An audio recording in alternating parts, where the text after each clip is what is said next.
नमस्कार साथियों, स्वागत है फिर से आपका हमारे YouTube channel the Aditya learning point पर। जैसा कि आप लोगों को पता है कि भारत विकास के आधार पर, अगर विकास की बात की जाए, डेवलपमेंट की बात की जाए,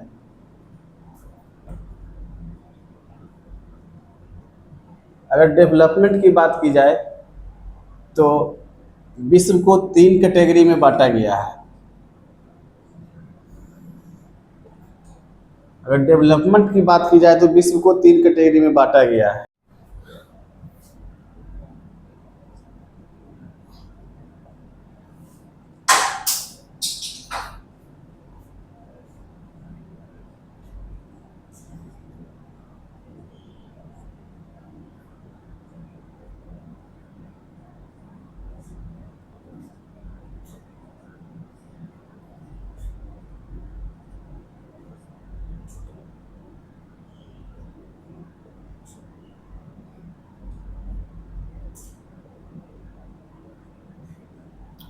अगर डेवलपमेंट के आधार पर बात किया जाए तो पूरे विश्व को 3 भागों में विभाजित किया गया है।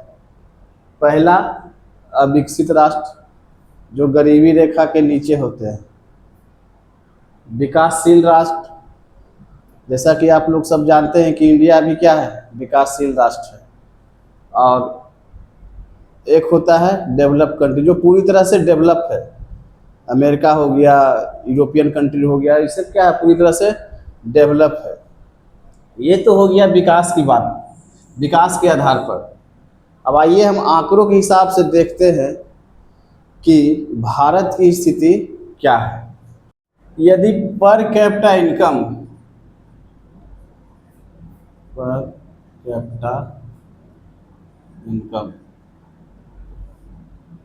प्रति व्यक्ति आय,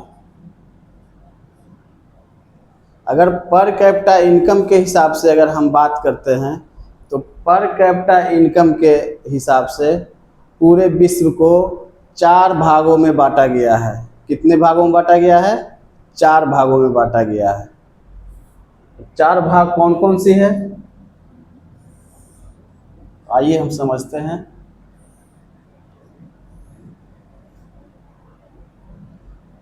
चार भागों में पहला भाग है lower income, lower class income कहिए। पहला है लोअर क्लास इनकम, दूसरा है लोअर मिडिल क्लास इनकम, तीसरा अगर बात करें तो अपर मिडिल क्लास इनकम, और चौथा होता है upper class income. Lower class income मतलब निम्न वर्गीय,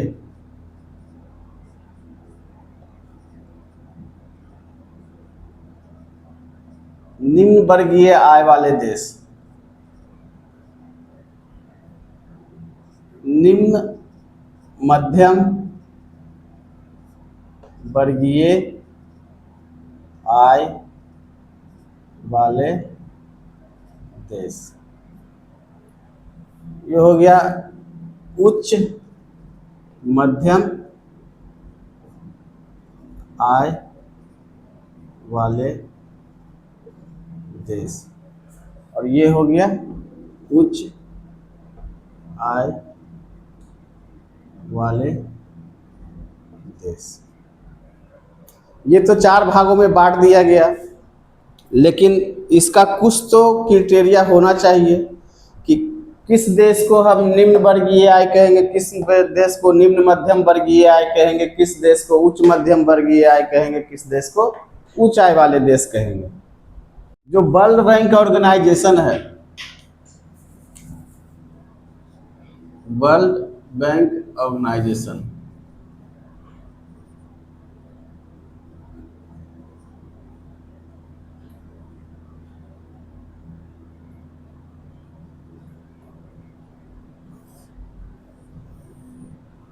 वर्ल्ड बैंक ऑर्गेनाइजेशन हर साल जुलाई के महीने में अपना डाटा तैयार करती है और उस डाटे के हिसाब से पूरी दुनिया तय करती है कि कौन से देश को निम्न वर्गीय आय में रखेंगे, किस देश को निम्न मध्यम वर्गीय आय में रखा जाता है, किस देश को उच्च मध्यम वर्गीय आय में रखा जाता है और किस देश को उच्च आय वाले देश में रखा जाता है।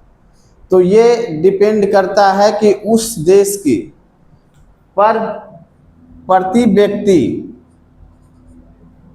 व्यक्ति आय कितनी है।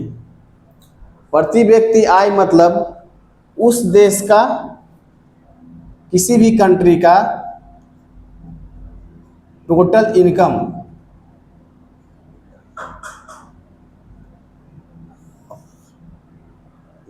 किसी भी कंट्री का total income by total population.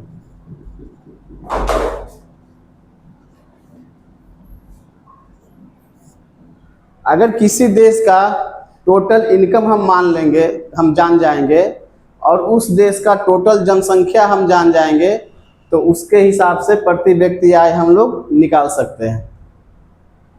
तो आइए देख, अगर निम्न वर्गीय आय वाले का बात करें तो 1135 डॉलर, 0 से 1135 डॉलर, मतलब निम्न वर्गीय आय में उस देश को रखा जाता है जिस देश की प्रति व्यक्ति आय का इनकम है 1135 डॉलर। अब यही निम्न मध्य वर्गीय की बात किया जाए तो ये 1135 डॉलर से 4495 डॉलर।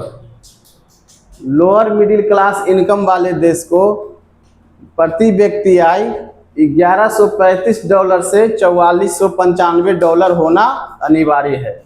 तो इसे हम लोअर मिडिल क्लास में रखेंगे। अब अपर मिडिल क्लास में इन देशों की आय कितनी होनी चाहिए, तो इन देशों की आय होनी चाहिए 4495 डॉलर से 1395 डॉलर से 13,935 डॉलर। अगर अपर क्लास इनकम वाले देश की बात किया जाए तो इसका 13,935 डॉलर से अधिक। अब ये तो हो गया। अगर लोअर इनकम की बात करते हैं तो लोअर इनकम में हमारे लोअर इनकम वाले देश की आय क्या होनी चाहिए, 1135 डॉलर तक होनी चाहिए। कम से कम प्रति व्यक्ति आय 1135 डॉलर होनी चाहिए। अगर निम्न मध्यम वर्गीय आय वाले देश की बात करें तो निम्न मध्यम वर्गीय आय वाले देश को 1135 डॉलर से 4495 डॉलर तक आय मिनिमम होना चाहिए। तो इसे निम्न मध्यम वर्गीय आय में हम लोग रखें। अपर मिडिल क्लास की बात किया जाए तो 4495 से 13,935, और अपर इनकम वाले की बात किया जाए तो 13,935 डॉलर। अब तो ये बात हो गया कि क्या पर कैपिटा इनकम होना चाहिए, पर आपको ये भी जानना चाहिए कि भारत की स्थिति अभी क्या है, भारत कहाँ पर अभी अटका हुआ है। आप याद कीजिएगा प्रधानमंत्री नरेंद्र मोदी जी का भाषण। नरेंद्र मोदी जी ने कहा था कि वर्ष 2047 तक हम इस देश की पर कैपिटा इनकम को यहाँ पर पहुँचा देंगे, यानी विकसित राष्ट्र बना देंगे। विकसित राष्ट्र बनाने का मतलब कि उस देश की आय 13,935 डॉलर प्रति व्यक्ति होनी चाहिए। पर भारत अभी फिलहाल में कहाँ पर है, यहाँ पर है, इंडिया। मोदी जी को प्रधानमंत्री बने हुए 2014 से 2026 12 साल लगे हैं, 12 साल हो गए हैं। 12 साल में इंडिया अभी यहाँ पर है। अब समझिए 2047, 21 साल उनका बचा हुआ है। 21 साल में उनका टारगेट है कि यहाँ पर पहुँचेंगे। पॉसिबल है? आप लोग को लगता है कि पॉसिबल हो जाएगा? हमको तो नहीं लगता है, बाकी मोदी जी जाने। अब अगर आर्थिक गतिविधियों के आधार पर, आर्थिक गतिविधियों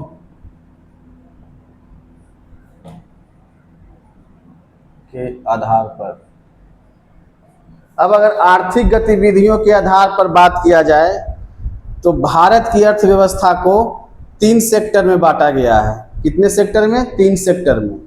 कौन कौन है? प्राथमिक क्षेत्र, इसको प्राइमरी सेक्टर कहा जाता है।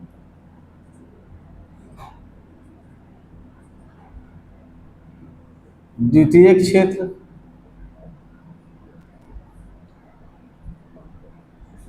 Secondary sector,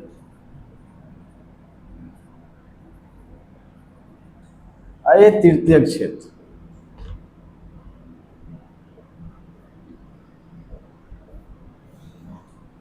tertiary sector.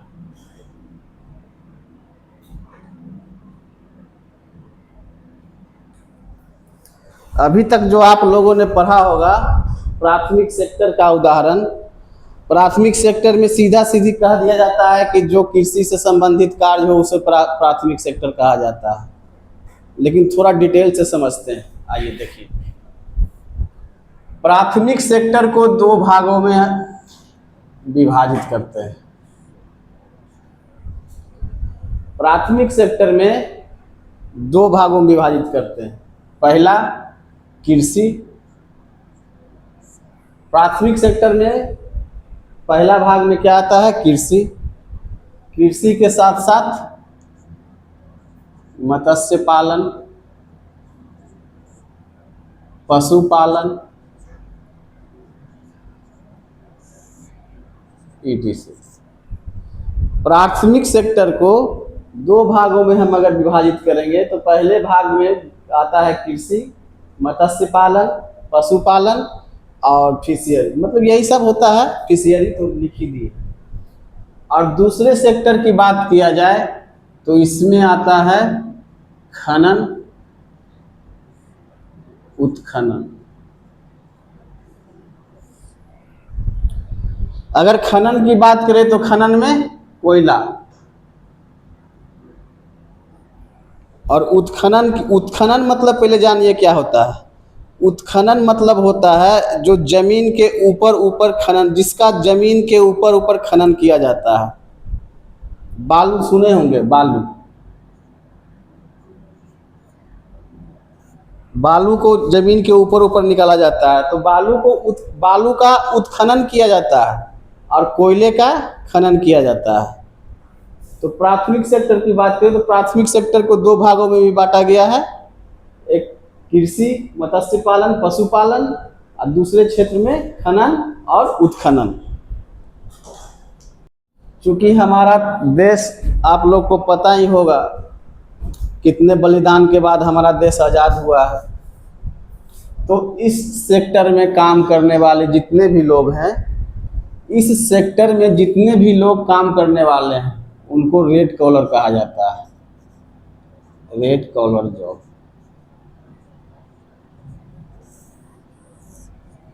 जितने भी इस सेक्टर में काम करते हैं, चाहे वो कृषि में हो, मत्स्य पालन में हो, पशुपालन में हो, कोयला खनन में हो, बालू खनन में हो, वे सभी लोग रेड कॉलर जॉब के अंतर्गत आते हैं। हम लोगों ने, आर्थिक विदों ने इनको नाम दिया है रेड कॉलर जॉब। अगर द्वितीयक सेक्टर की बात किया जाए तो ये उत्पादन से संबंधित है, उत्पादन, प्रोडक्शन से। जितने भी हमारे देश में प्रोडक्शन कंपनियां हैं जो कोई ना कोई सामान का उत्पादन कर रही है, उसे द्वितीय द्वितीय सेक्टर में रखा जाता है। अब सेकेंडरी सेक्टर को भी हम लोग 3 भागों में डिवाइड करते हैं।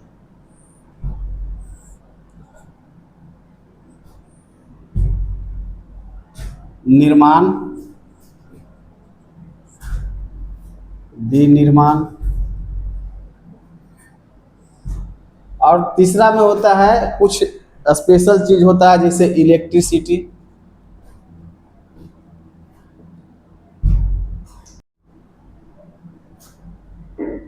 वाटर सप्लाई,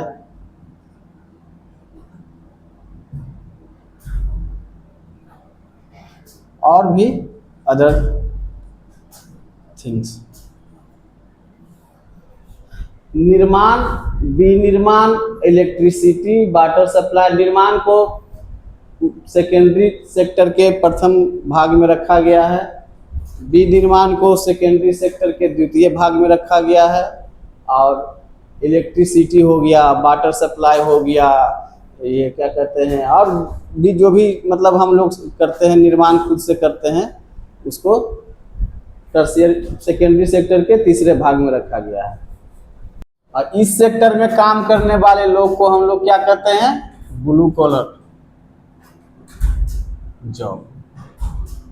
जो सेकेंडरी सेक्टर में जैसे निर्माण में, विनिर्माण में, इलेक्ट्रिसिटी, वाटर सप्लाई और भी ऐसे कोई भी चीज़ है उसमें अगर काम करते हैं कोई भी लोग, तो उसे ब्लू कॉलर जॉब हम लोग कहते हैं। टर्शियरी सेक्टर की बात की जाए तो इसमें सेवा संबंधित जितने भी भारत में सेवाएं हैं, जैसे कोई होटल चला रहा है, सेवा दे रहा है, कोई वित्त फाइनेंस संबंधित काम कर रहा है, सेवा दे रहा है, कोई रियल एस्टेट का काम कर रहा है, सेवा दे रहा है, कोई गवर्नमेंट जॉब है, जितने भी गवर्नमेंट जॉब है सब टर्शियरी सेक्टर में आएंगे।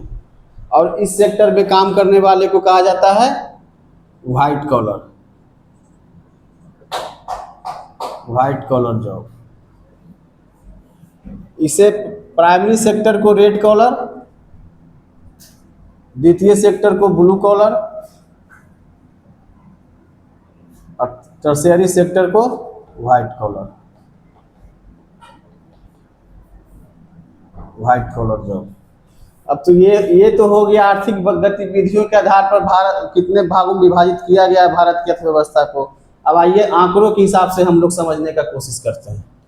अगर जीडीपी में योगदान की बात किया जाए तो प्राइमरी सेक्टर का योगदान है 18.3, सेकेंडरी सेक्टर का योगदान है 25.3 और टर्शियरी सेक्टर का योगदान है 56.4। ये योगदान मतलब क्या समझ रहे हैं? अगर भारत की टोटल आय 100 रुपया हो रही है, अगर इंडिया का टोटल आय 100 रुपया है तो इस 100 रुपये में प्राइमरी सेक्टर से 18 रुपया वसूला जा रहा है, 18 रुपया 30 पैसा, सेकेंडरी सेक्टर से 25 रुपया 30 पैसा और सेवा टर्शियरी सेक्टर से 56.4 पैसा। जैसे कि जिस समय देश आज़ाद हुआ तो 1948 में सबसे ज़्यादा योगदान प्राइमरी सेक्टर का था। 1948 आज़ादी के टाइम सबसे ज़्यादा योगदान प्राइमरी सेक्टर के था। लेकिन अभी वर्तमान 2025 और 26 के आर्थिक सर्वेक्षण के हिसाब से जीडीपी में प्राइमरी सेक्टर का योगदान मात्र 18.3% है और सेकेंडरी सेक्टर मतलब उत्पाद के क्षेत्र में जीडीपी का योगदान 25.3% है। मतलब प्रोडक्शन से, जितना भी प्रोडक्शन हमारे कंट्री में हो रहा है, प्रोडक्शन से हमारे देश में इतना आय है, 25.3% आय है और बाकी जितना भी है 56.4% सबसे ज़्यादा आय क्या कहाँ है? टर्शियरी सेक्टर से। मतलब कि भारत को सबसे ज़्यादा पैसा कहाँ से आता है? तो सेवा क्षेत्र से आता है। उसके बाद 25.3, उसके बाद सबसे निम्नतम 18.3। आज़ादी के समय ये सबसे उच्चतम था और अभी सबसे उच्चतम सेवा क्षेत्र है। लेकिन मोदी जी का जितना भी ये भी चल रहा है, कौशल भारत योजना, जितना भी योजना है, उनका अधिक से अधिक बल है कि मेरा सबसे ज़्यादा योगदान इस क्षेत्र से आना चाहिए। अगर प्रोडक्शन के क्षेत्र से सबसे ज़्यादा योगदान आएगा तो भारत क्या होगा, आत्मनिर्भर भारत बनेगा। आत्मनिर्भर भारत बनने के लिए सबसे ज़्यादा योगदान, इस पैसे की सबसे ज़्यादा वसूली इस क्षेत्र से होनी चाहिए। अब कार्यबल योगदान की बात किया जाए तो इसमें 46.1, 26.1, 28.9%। कार्यबल योगदान मतलब समझिए कि कार्यबल मतलब कि किस क्षेत्र में कितने लोग कार्य कर रहे हैं। अगर कृषि का क्षेत्र है, अगर टोटल पॉपुलेशन 100 है, तो कृषि के क्षेत्र में 46.1% लोग, 46.1 लोग काम कर रहे हैं कृषि के क्षेत्र में, 26.1 लोग काम कर रहे हैं सेकेंडरी क्षेत्र में, प्रोडक्शन के क्षेत्र में, 28.9 लोग काम कर रहे हैं सेवा के क्षेत्र में। ये हो गया कार्यबल योगदान। अब आप ये समझिए कि 100 में से 46 लोग काम कर रहे हैं कृषि के क्षेत्र में, प्राइमरी सेक्टर मतलब कृषि, खनन, उत्खनन, ये सब इस सेक्टर में आदमी काम कर रहा है। और अगर किसी काम को 46 आदमी कर रहा है लेकिन उसका रिटर्निंग क्या रहा है, 18.3। सबसे ज़्यादा लोग इस सेक्टर में काम करते हैं और सबसे कम इनकम भारत को इसी सेक्टर से होता है। और अगर बात किया जाए तो टर्शियरी सेक्टर में 100 में से 29 लोग यहाँ काम कर रहे हैं, तो सबसे ज़्यादा इनकम, इनका रिटर्निंग कितना है, 56.4%। जहाँ 28.9% है वहाँ रिटर्निंग 56.4% है। जहाँ 26.1% है कार्यबल, 26.1% लोग प्रोडक्शन में कार्य कर रहे हैं, काम कर रहे हैं, तो वहाँ रिटर्निंग 25। ये तो सोचिए मिला जुला के ठीक है, कब इस पर सुधार होगा, मोदी जी का काम कब तक, जितनी भी उनकी स्कीम्स है, कब तक उनकी स्कीम्स मार्केट में दिखेगी खुले तौर पर, वो तो पता नहीं है। लेकिन इस पर सोचनीय बात है, बहुत बड़ी विडंबना है कि इस क्षेत्र में 46% लोग काम कर रहे हैं, लेकिन 46% के हिसाब से उसका रिटर्निंग बिल्कुल नगण्य है, 18.3% मात्र। यानी कि 100 आदमी में 46 आदमी यहाँ पर काम कर रहा है, लेकिन जब पैसे की बात की जाए तो यहाँ से रिटर्निंग कितना होता है, वसूली कितना होता है, 100 रुपये में मात्र 18.3 रुपये। कार्यबल योगदान मतलब समझिए कि कार्यबल मतलब कि किस क्षेत्र में कितने लोग कार्य कर रहे हैं। अगर कृषि का क्षेत्र है, अगर टोटल पॉपुलेशन 100 है, तो कृषि के क्षेत्र में 46.1% लोग, 46.1 लोग काम कर रहे हैं कृषि के क्षेत्र में, 26.1 लोग काम कर रहे हैं सेकेंडरी क्षेत्र में, प्रोडक्शन के क्षेत्र में, 28.9 लोग काम कर रहे हैं सेवा के क्षेत्र में। ये हो गया कार्यबल योगदान। अब आप ये समझिए कि 100 में से 46 लोग काम कर रहे हैं कृषि के क्षेत्र में, प्राइमरी सेक्टर मतलब कृषि, खनन, उत्खनन, ये सब इस सेक्टर में आदमी काम कर रहा है। और अगर किसी काम को 46 आदमी कर रहा है लेकिन उसका रिटर्निंग क्या रहा है, 18.3। सबसे ज़्यादा लोग इस सेक्टर में काम करते हैं और सबसे कम इनकम भारत को इसी सेक्टर से होता है। और अगर बात किया जाए तो टर्शियरी सेक्टर में 100 में से 29 लोग यहाँ काम कर रहे हैं, तो सबसे ज़्यादा इनकम इनका रिटर्निंग कितना है 56.4%। जहाँ 28.9% है वहाँ रिटर्निंग 56.4% है। जहाँ 26.1% है कार्यबल 26.1% लोग प्रोडक्शन में कार्य कर रहे हैं, काम कर रहे हैं, तो वहाँ रिटर्निंग 25। ये तो सोचिए मिला जुला के ठीक है, कब इस पर सुधार होगा, मोदी जी का काम कब तक, जितनी भी उनकी स्कीम्स है कब तक उनकी स्कीम्स मार्केट में दिखेगी खुले तौर पर, वो तो पता नहीं है।